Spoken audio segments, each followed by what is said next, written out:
and relationship expert. We'll tackle the real issues that families face. Straight talk, expert advice, and live call-ins. Got questions? We've got answers. Tune in and let's build stronger families together. Family Matters, this and every Thursday on Praise 87.9 FM.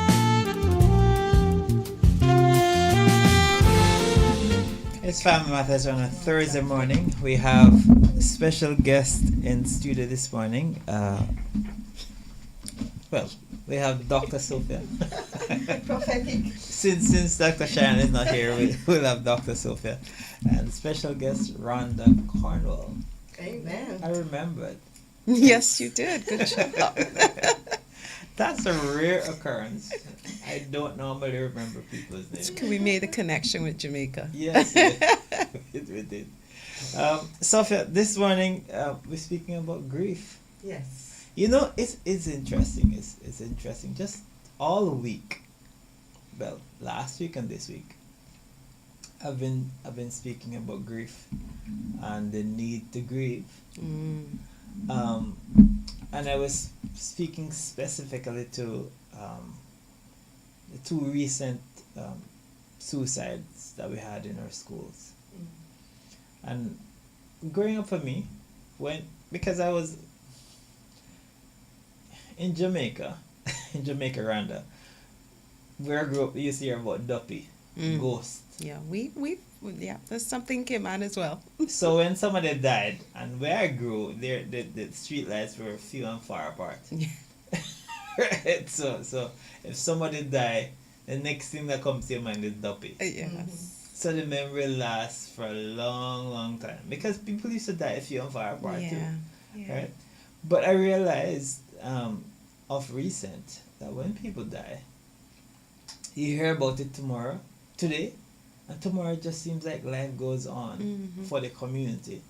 And then the person who are very close to those loved ones who pass are the ones who just drag the blunt along with the grief. And I was speaking in reference to the children who committed suicide.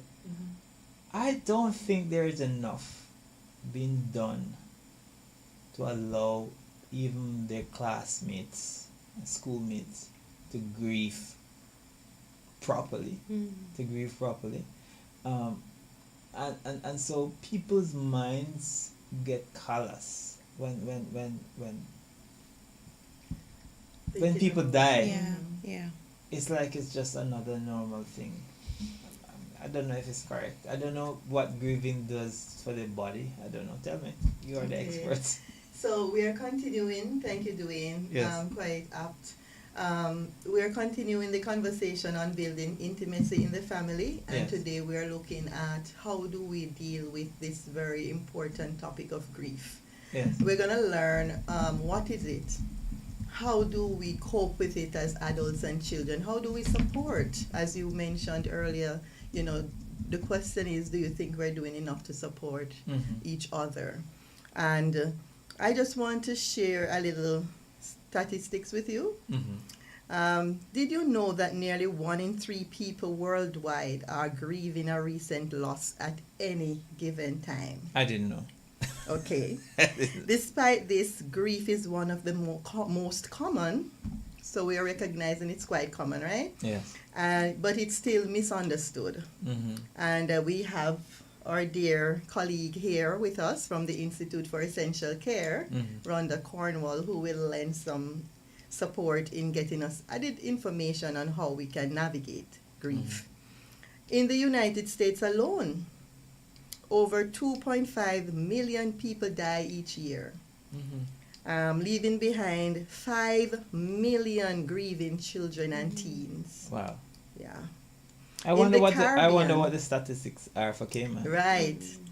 In the Caribbean, we sort of have this taboo or stigma attached around grief that we want to address this morning. The truth is, grief is something that we all have to deal with. Whether we have lost someone, know of someone who has lost someone. And as you mentioned, the suicide, this is something that is so sad. and widely impact many person. It's far-reaching, and especially in our schools, are we equipped to deal with? I know that whenever we have something like this, like a suicide or any loss in the school family, we mobilize mental health professionals to the school to lend support. So something is done, but the ongoing support is also needed. So, you know, we do care for them. We have group counseling, we have individual counseling, especially for those students and teachers who are very close. So you might have been teaching that particular child or have taught that particular child. There is support that's given for that period of time. But it's the ongoing that maybe you're alluding to, Dwayne, that is really needed. So, Rhonda, as we address this very vital, relevant topic, I want to ask you to share a little about yourself. What do you want us to know? Yes, absolutely. And good morning, everyone. It is a pleasure to be here with you this morning. You know, one of the things, and this is a topic that's very dear to my heart, something I'm really passionate about. So I'm a professional counselor and a certified grief coach, and I've been, in this grief world, grief education, grief support, now for probably over 7 years.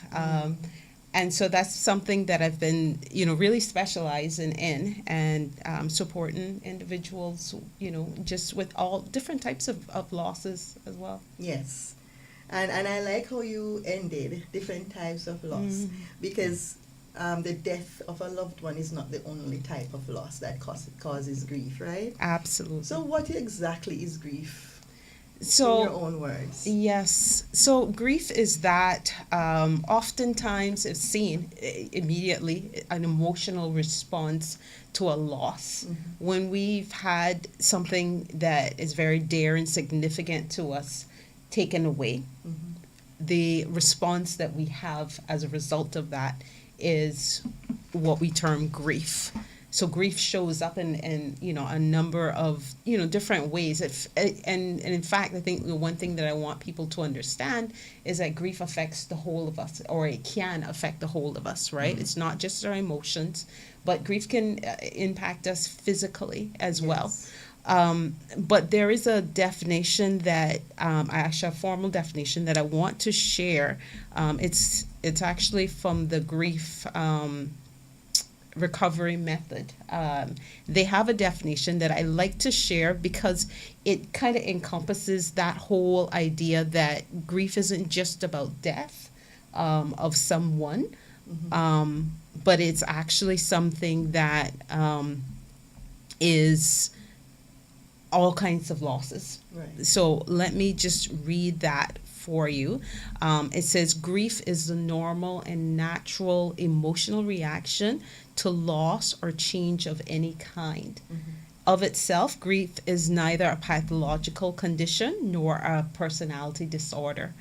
And I think it's important to just that last part, because sometimes we don't seek persons don't seek support for grief because they feel like, okay, maybe I have a problem. And I don't want to. I don't need mental health support around this, because I don't want people to think I can't handle this, or whatever reasons, right? But it's important to know that grief is a natural reaction. Yes. Right. We're not having an abnormal reaction when we grieve a loss of something that was significant to us. Absolutely. It's such an important way to express, your emotion around that loss, whatever kind it may be. So we mentioned that grief is not just the death of a loved one, but it can be any kind of loss. Yes. So like a loss of a job. Exactly. Loss of a pet. Yeah, absolutely. Loss of relationships. A divorce or divorce, or even, if there's platonic relationships, a friendship that is, that is lost. Anything really that is significant to you that you no longer have access to can bring about, feelings of grief. So it it depends on your response. How intense that response is. Oftentimes depends on how close, how significant that thing was to you. Right. But loss, any type of loss, not having access. Oftentimes people go through medical issues as well, health issues, and they grieve because of the situation, a loss of, their health. So grief can show up based off of any type of loss that we've had. So My son, doesn't show that kind of emotion very easily, Yeah. because I think he's very embarrassed when he's supposed to cry or something like that. I remember when he was much younger, he had a fish. He had two fighter fishes, and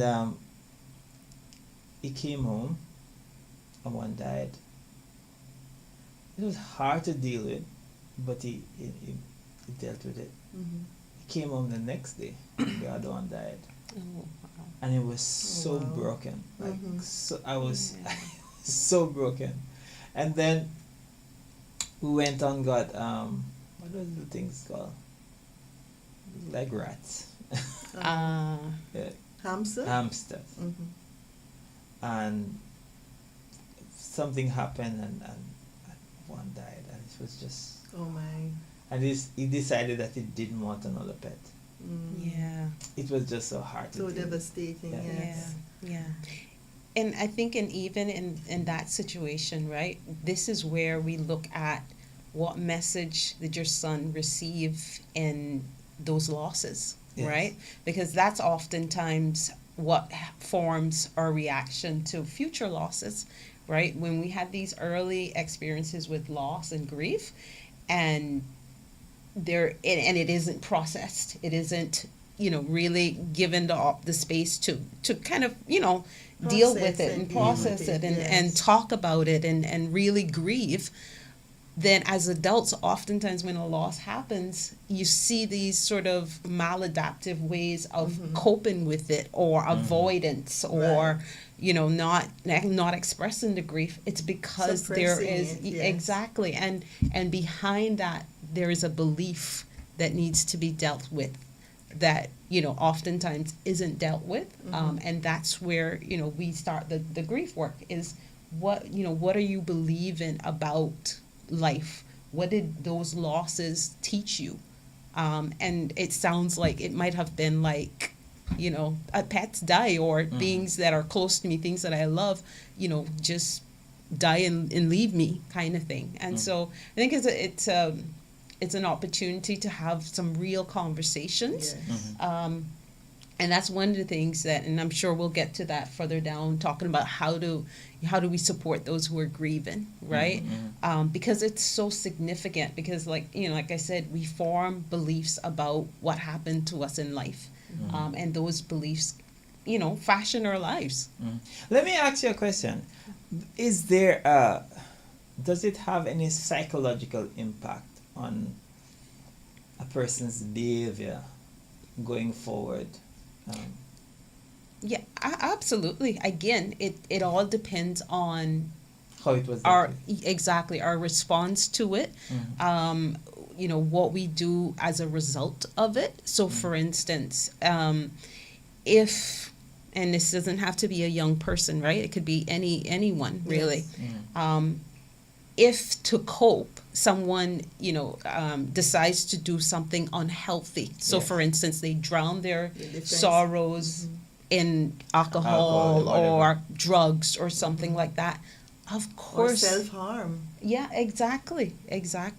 So of course that's going to have lingering effects on you, and can lead to serious mental, health disorders as well. So it really is crucial that we learn how to deal with grief and loss in our lives. So Ye- let's unpack it. Let your son had a death, a loss, experienced a loss. What were some of the emotions you would say, Rhonda, that someone who is dealing with loss may experience? So we're going through the process. Yeah, absolutely. And before we even say that as well, right? I also want to share that not everyone grieves like we all grieve differently. Yes, yes, And yes. so oftentimes there are factors like our personality, right? Like what was normal for your son?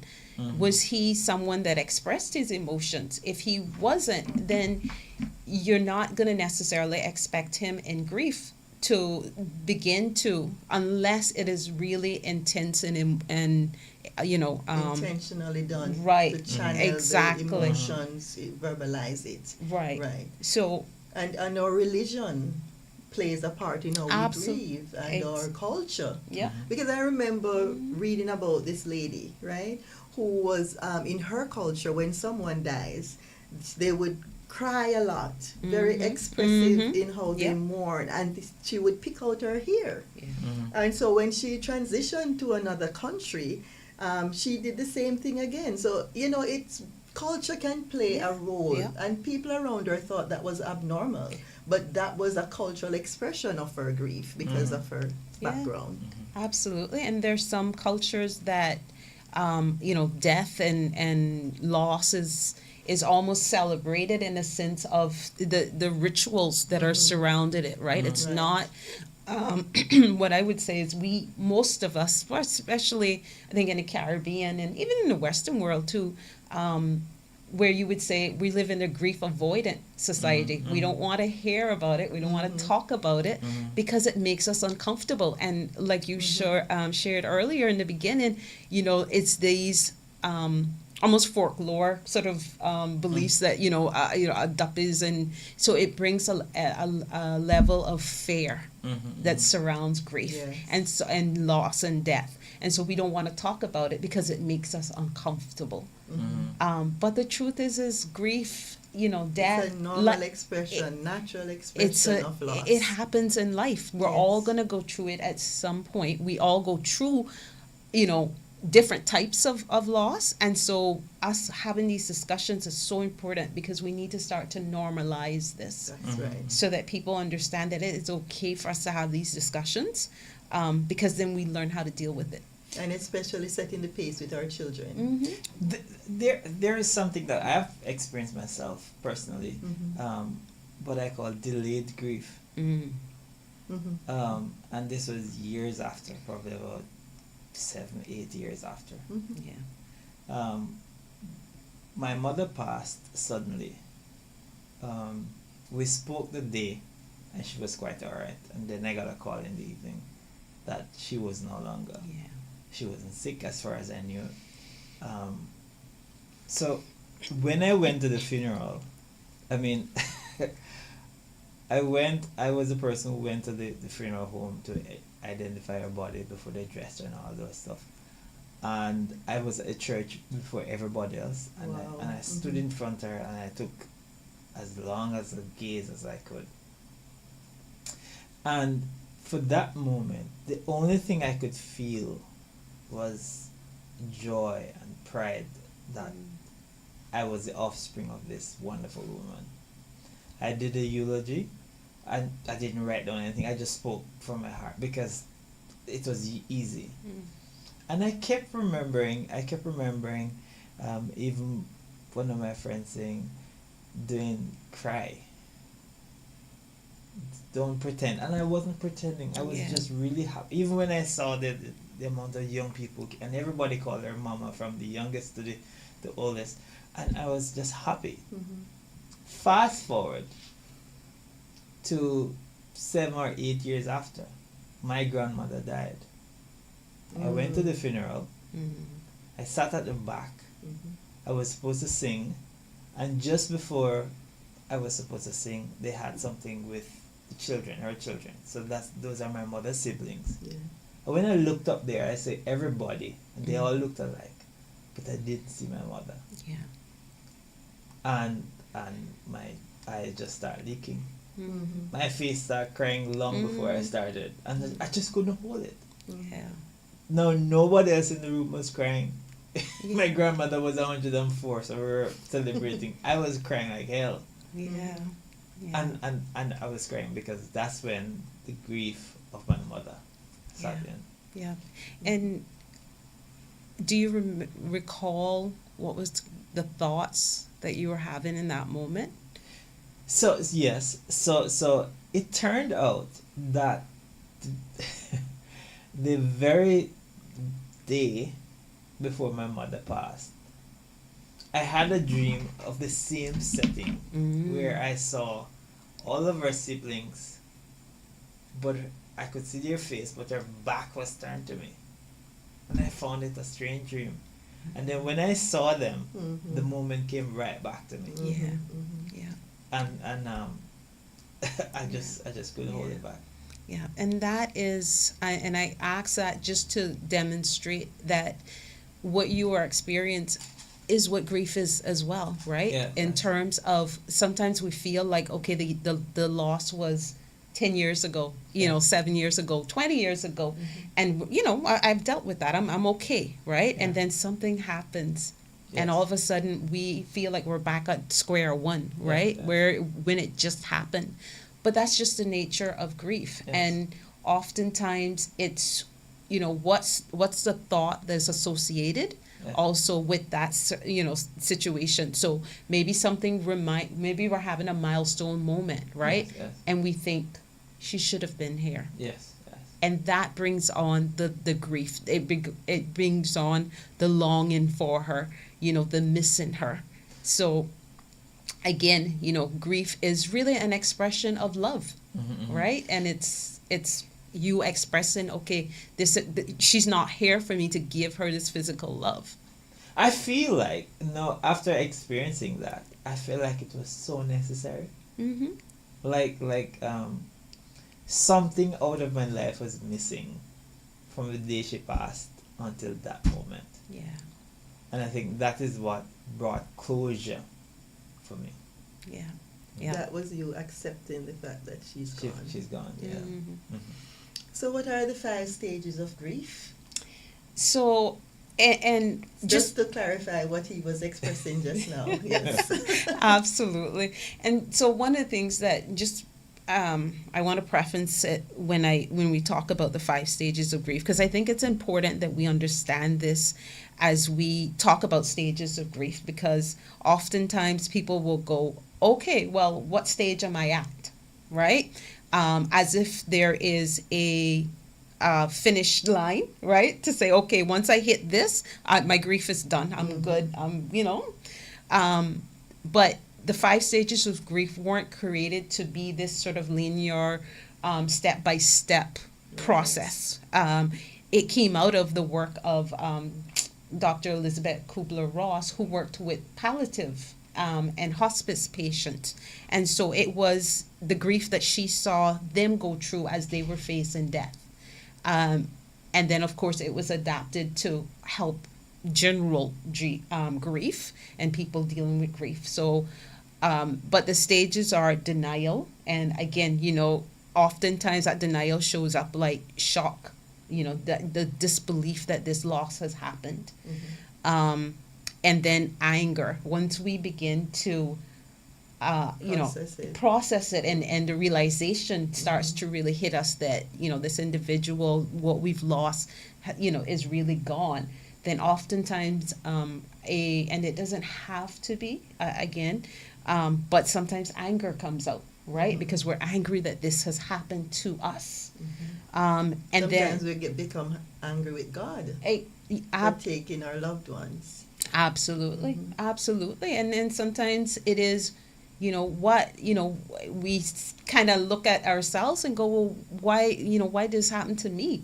And it's an anger of, okay, and I've heard this from individuals who go, I'm a good person. I've done X, Y, and Z. So why did God let this happen to me? Because they see it as a punishment. Exactly. Yes. And that's where the anger comes up, right? And then there's bargaining.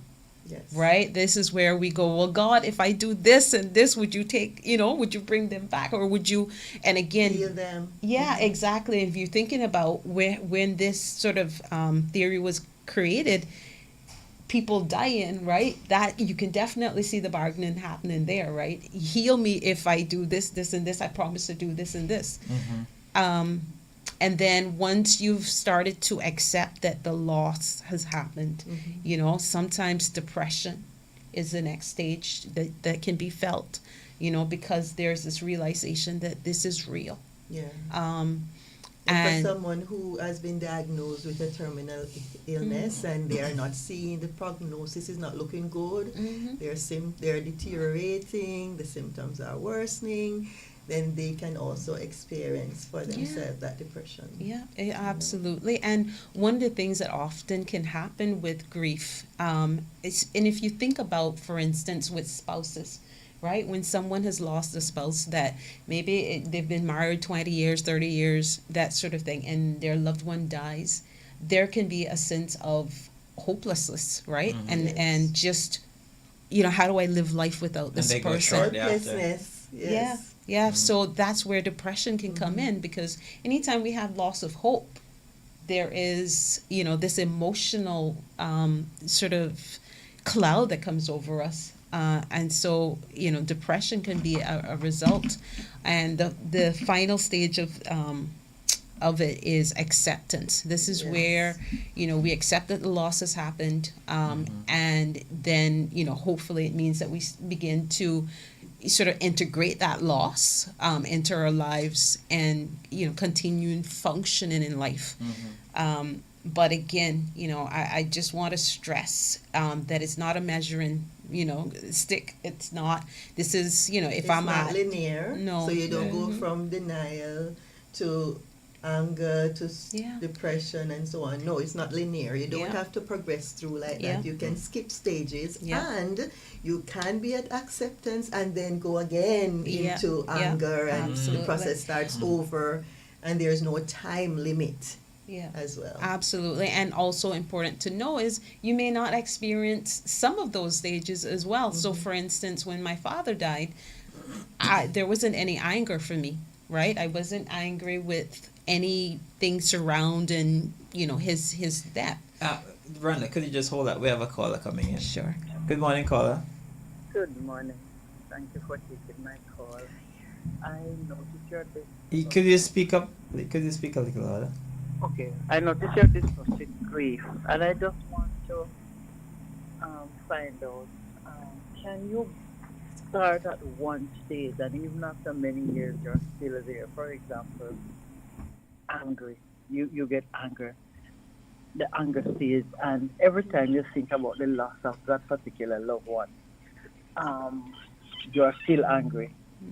And also, could it be also the condition, state, or what am I trying to say, of the person that caused you to react, whether angry or accept?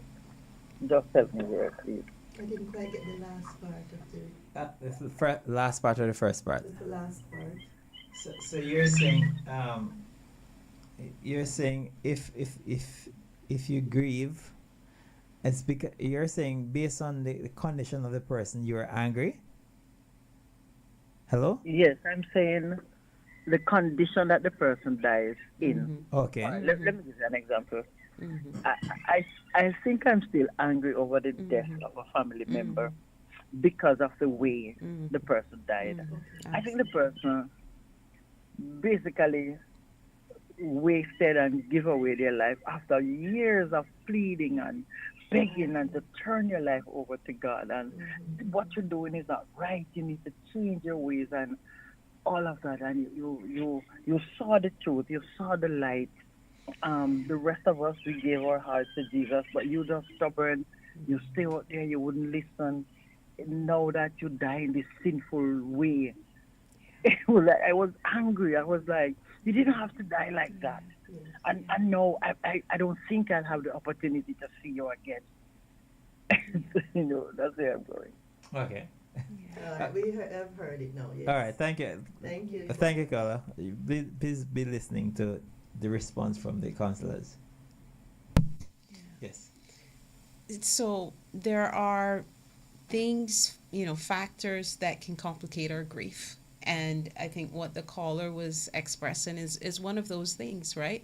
The method or the way in which the person died can often be an area that causes us to be stuck in our grief, and really what I would call suffer in our grief, right?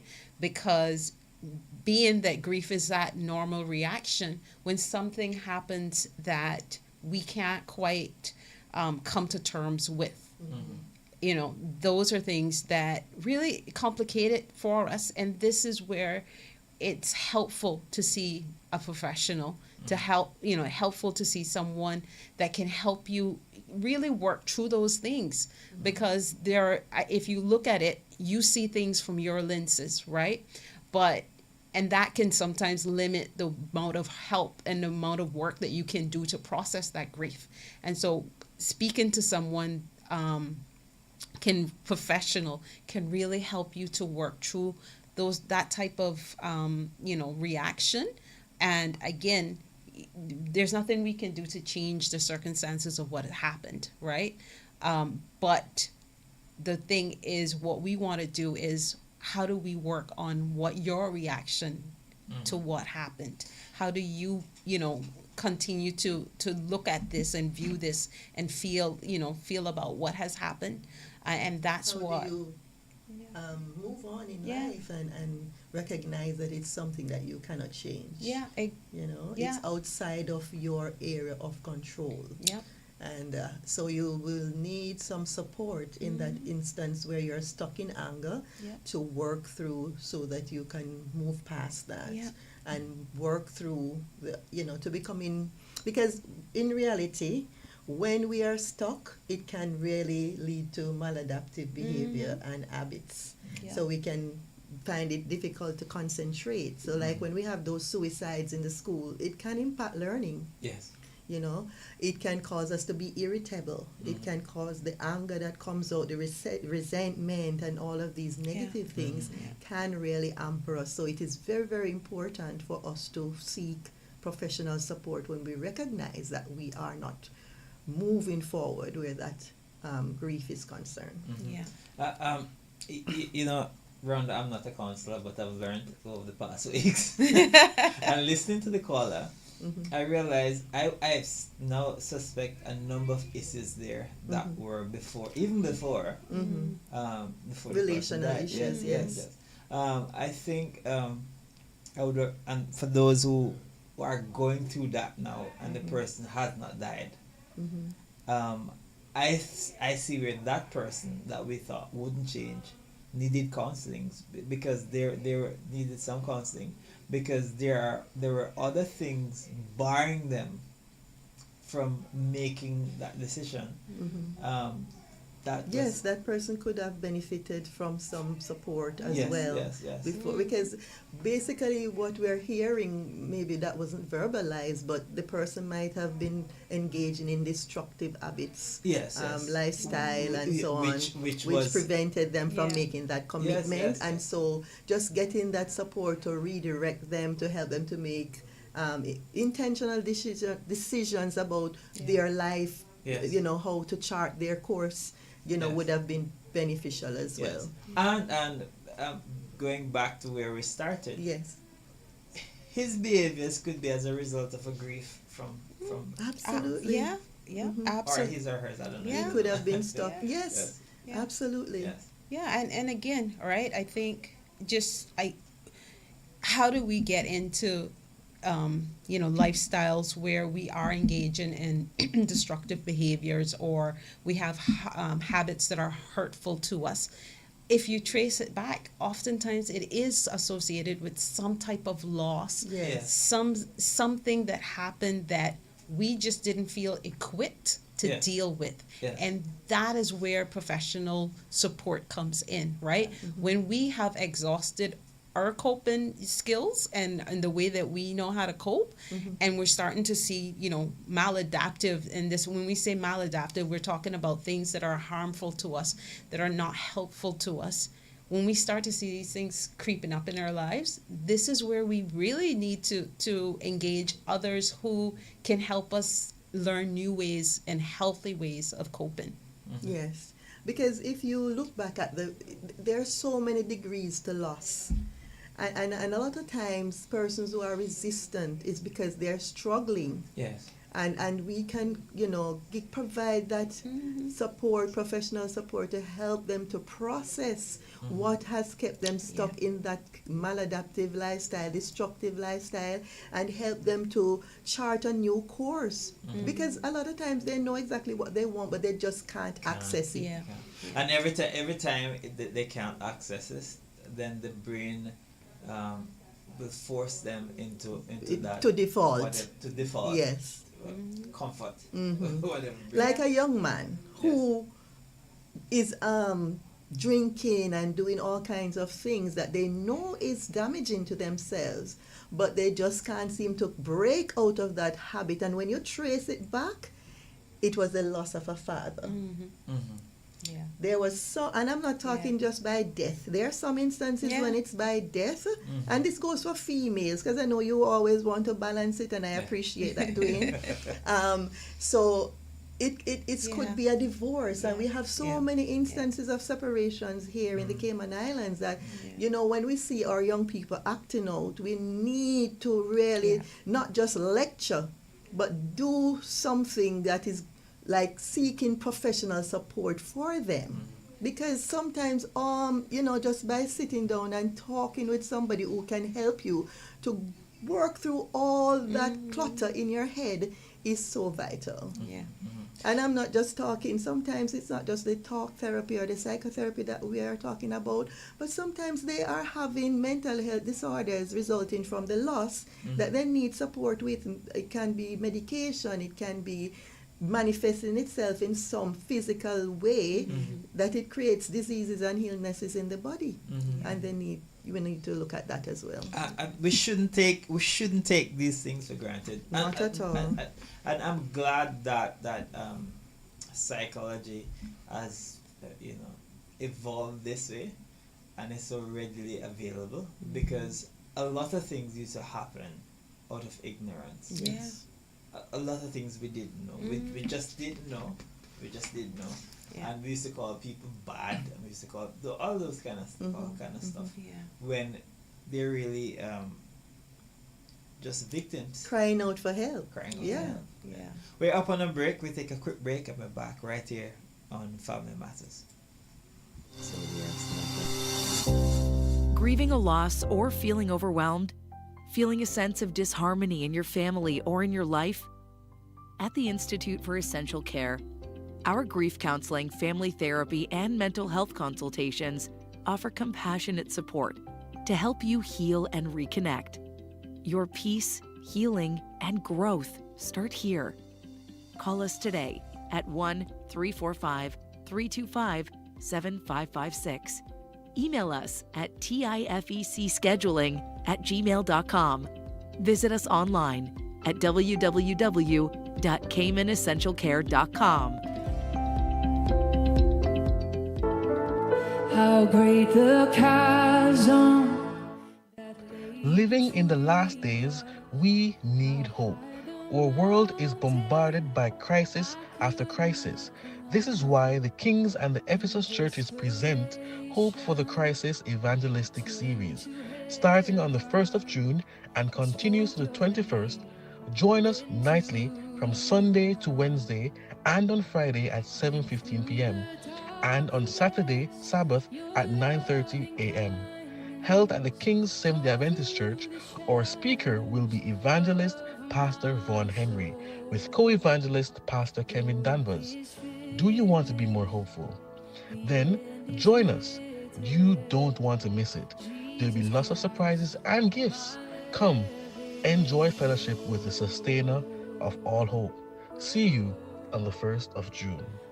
Could imagine so great a mercy.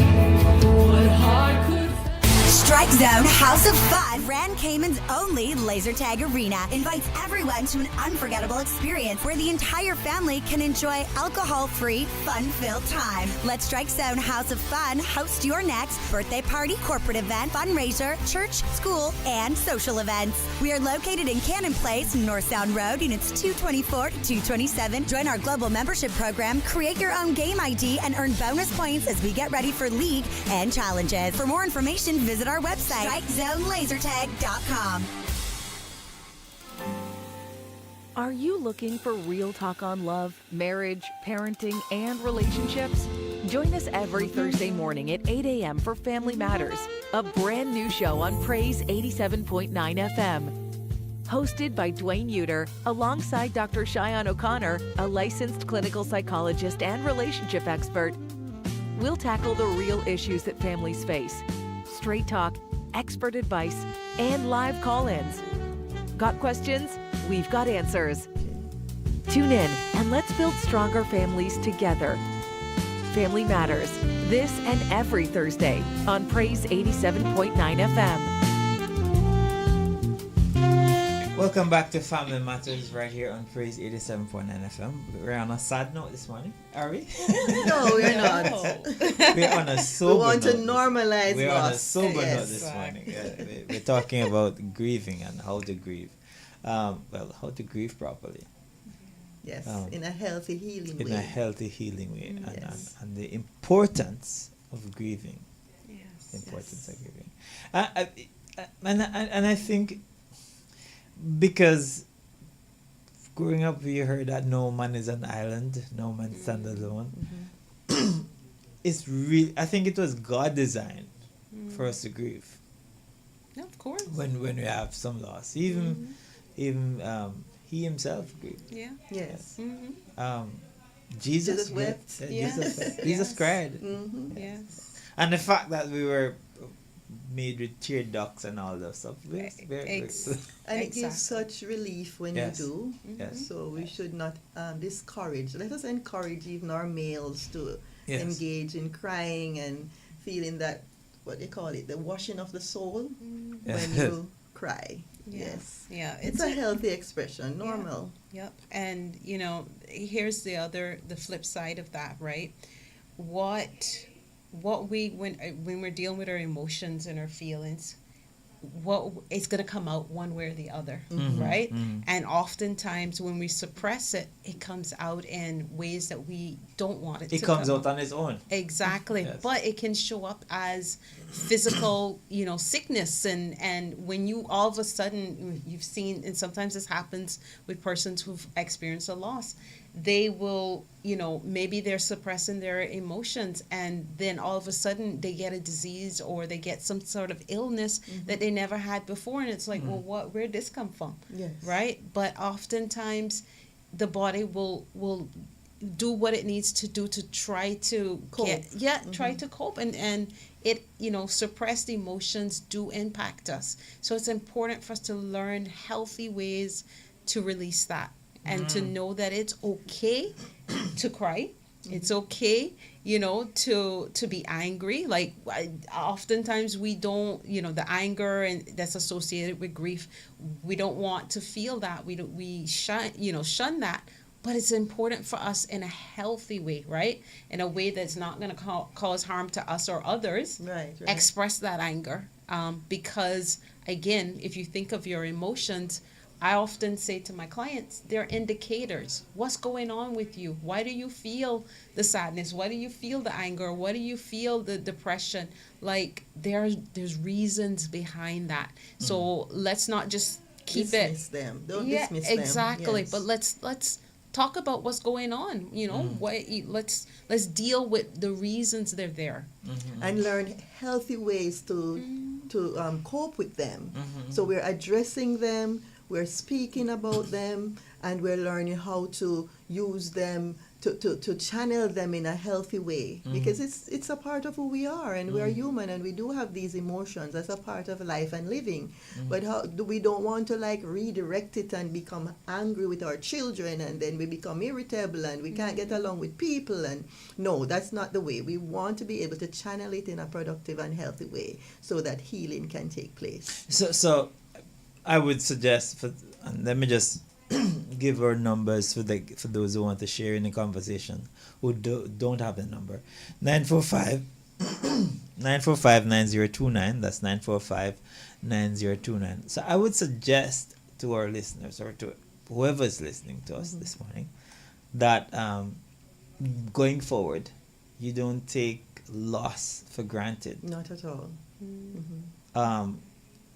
Be conscious about it, and Become self-aware. self-aware. Yes, because you just don't know how it affects your life going forward. Absolutely. As small as losing whatever it is, A pet. a pet, or a piece of equipment, whatever it is. Right.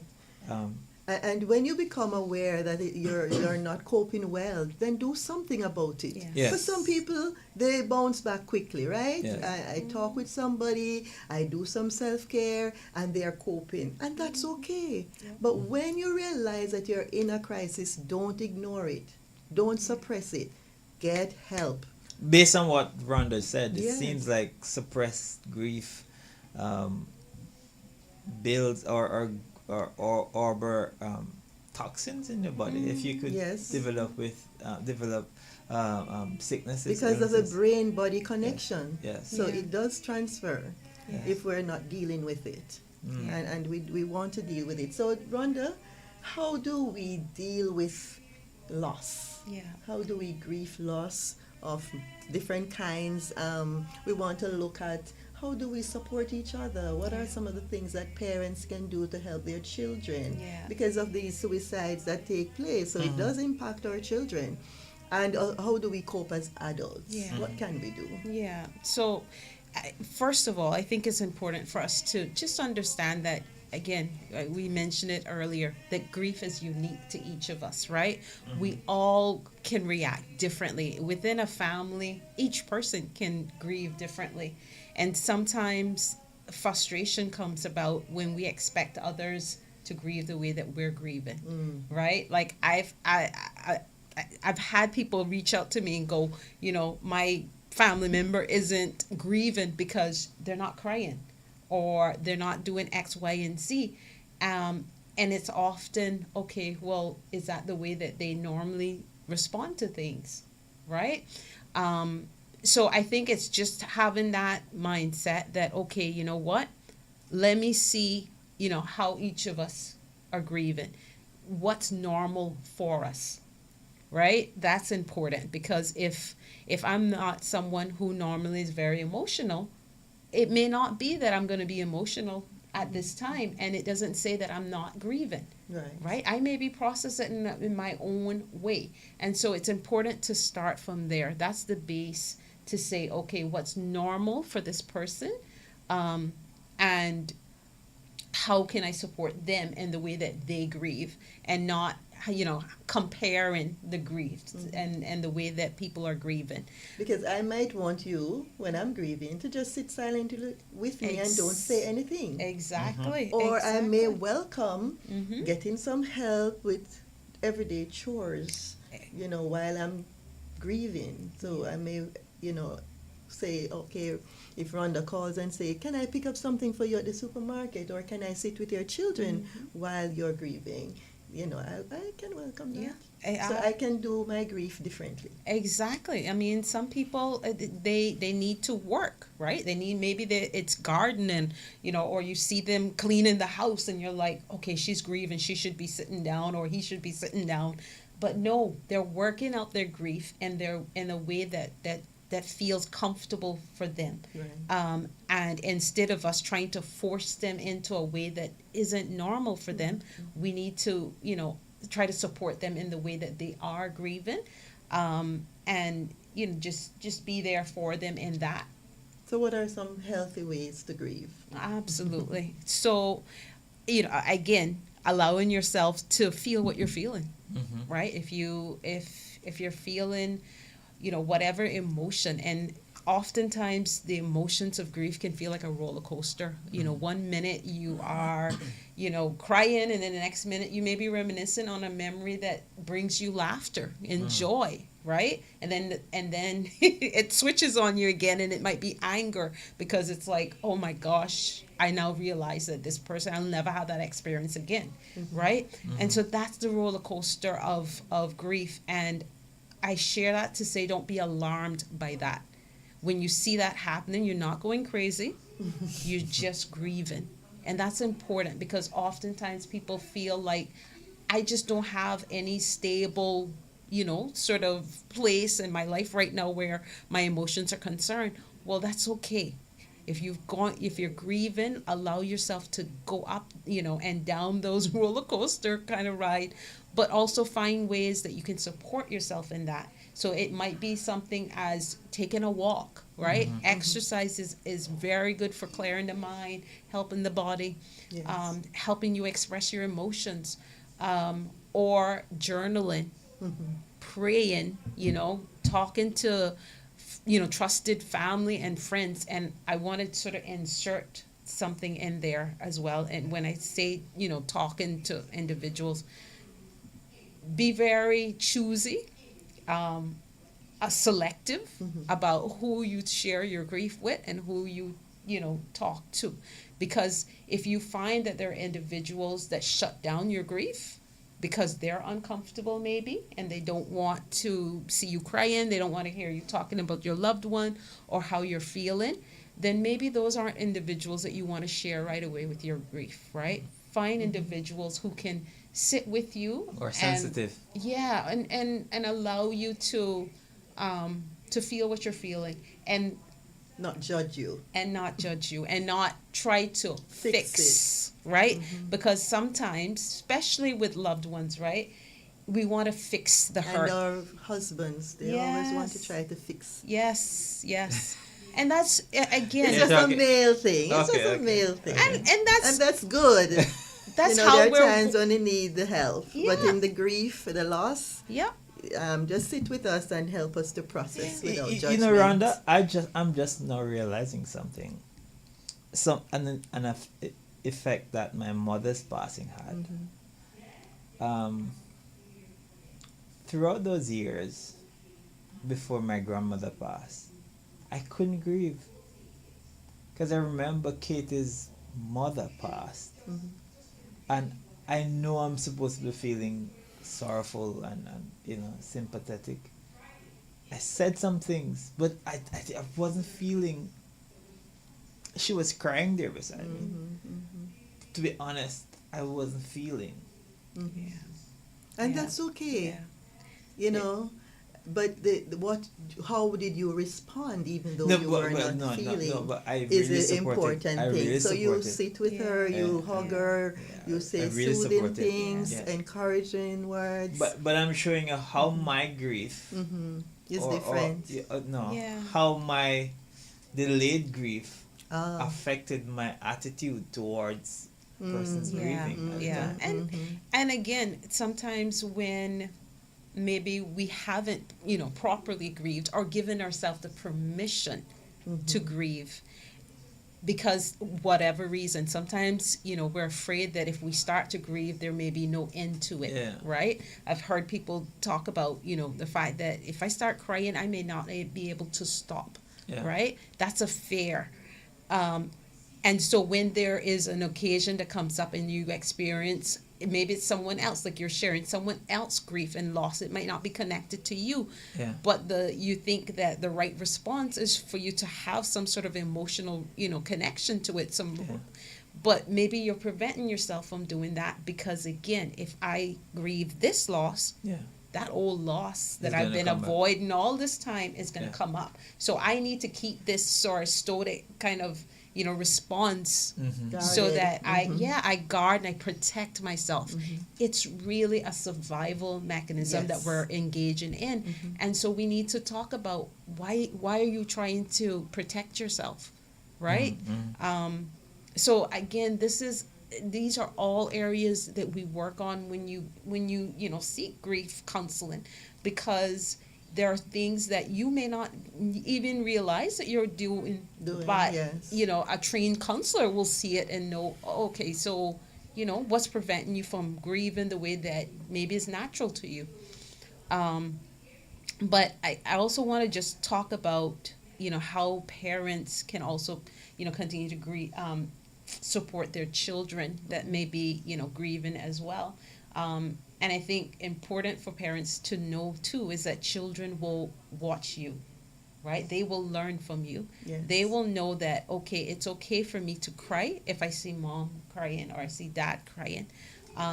Or if they don't see any of these reactions, they don't see any sort of grief response from their parents, then they think, okay, I'm not allowed to do that either.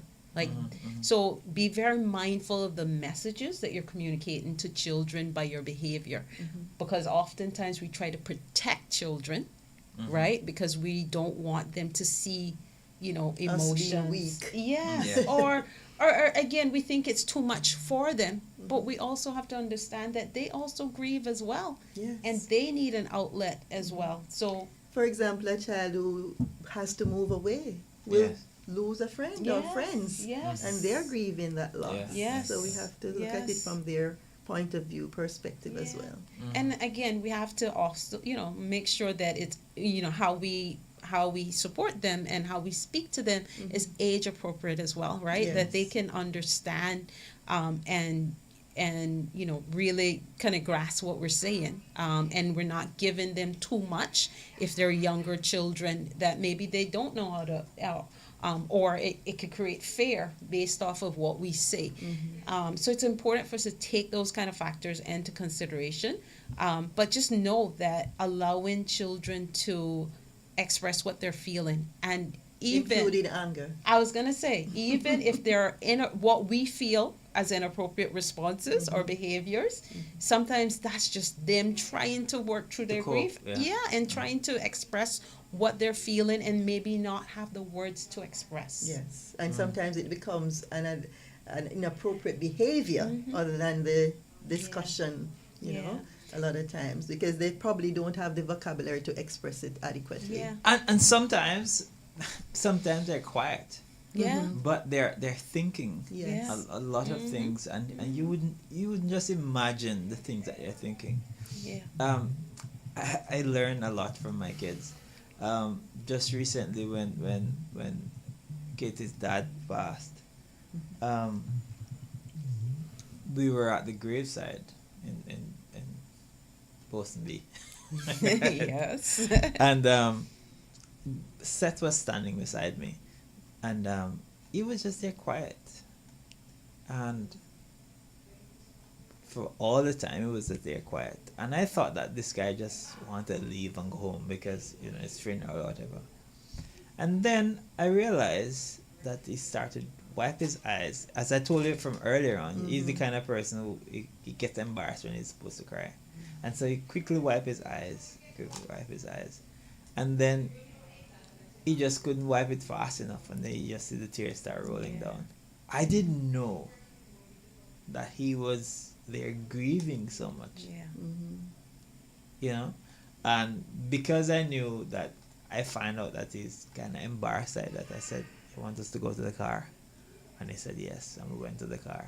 Then he went inside there and grieved properly. So don't take it for granted Yeah. that they're not grieving. Right, Yeah. right. And I want to just draw attention to something that you said there, and just demonstrate it for us all, right? We got to know our children, Yes, yes. right? Because you had that understanding, and you knew that he doesn't, you know, he doesn't want the public expression of Yes. the grief. Yes, Giving him a safe space to grieve. yes, And permission Exactly. to grieve. yes, yes.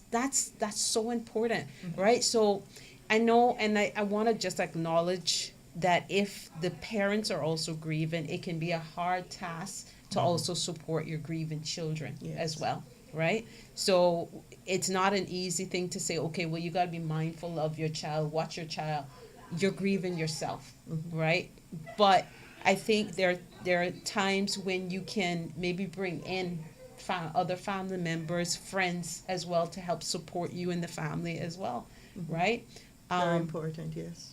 But just some practical things that can be helpful for families and for children as well. So creating, rituals or ways of routines, habits. Like, so for instance, maybe, it is having a ritual of, maybe you're going to the cemetery and to put flowers on the grave or something like that. That's a way of continuing to acknowledge the person, the loss, right? Give an opportunity for family members to stop and think about it as well. Or it could be something as meaningful as, as a family, let's plant a tree in the memory of our loved one. Something that, again, brings the family together and also gives an opportunity for that expression of the grief, like a joint expression of the grief. This is why funerals and those kind of rituals are important to us, because it gives us a way of coming together and expressing that this loss has happened. And providing closure as well for some persons. Rhonda, I noticed when you walked in this morning, it was your first time being here, and, Yes. and an hour seemed to be long, but we're totally out of time. Always happens. And I just wanted you to share some parting words and also tell us again where to find you. If you both seem to know what you're saying. Oh, thank you. And I'm sure you can be assistance to the general public. Absolutely. Well, first of all, I just want to, give permission Yes. to anyone out there who feels like they don't have permission to grieve, Yes. to, no matter what the loss is. There are times when we think that, okay, the loss isn't acknowledged by others around me. Just know that you have a right to grieve if you've lost something that's significant to you. Yeah. And if there's no one around you that allows you to grieve like that, find a safe space, like, talking to myself or, any of the other therapists at the Institute for Essential Care. Like, just find someone that you trust that'll allow you to express that grief and have that support around that grief. Because grief is a natural reaction to loss. There's nothing wrong with it. There isn't, again, we said it earlier, even Jesus expressed grief and gave us the public demonstration of that grief when he wept. So know that there's nothing wrong with grieving. And of course, I am always happy to work with individuals who are just looking for that support. So again, it's the Institute for Essential Care, and you can always, again, find me there. Share your number with them. Yes, and my contact number is 925-0513. Okay. And Sophia Hamilton, we are both at the Institute for Essential Care, 59 McGregor Drive. And my number is 329-6554. 329-6554. Okay. And that has brought us to the end of this week's episode of Family Matters. Family Matters. Be sure to join us again next week, Thursday, as we do it all over. What are we talking about next week? Well, we're going to continue with grief. Okay. And we're going to delve more into the support that we didn't quite get to do. Yes. So that, we can equip you to Yes. deal with the loss that you experience. All right. I have a question for next week. How do teachers cope with the grief of the loss of a child in their class who have committed suicide? Yes. All right. Until then, this is Dwayne saying you have a good and godly Thursday. Grieving a loss or feeling overwhelmed? Feeling a sense of disharmony in your family or in your life? At the Institute for Essential Care, our grief counseling, family therapy, and mental health consultations offer compassionate support to help you heal and reconnect. Your peace, healing, and growth start here. Call us today at 1-345-325-7556 Email us at tifecscheduling@gmail.com. Visit us online at www.caymanessentialcare.com. Hi, welcome to Jesus Wins, a daily devotional by Elizabeth Talbot. This whole month of May, we will be exploring the topic, Celebrating His Victory. May 22, His Benevolence. Opening his mouth, Peter said, I most certainly understand now that God is not one to show partiality. Acts 10, verse 34. As I travel around the world, I am always amazed at how history repeats itself. There are sad chapters in history when a social, racial, religious, or political group is oppressed by another group which happens to be in power at the time. Unfortunately, when times change and the tables are turned, frequently the oppressed become the oppressor. This phenomenon is rooted in the core of the human heart, which seeks to exclude others who are not part of their own group.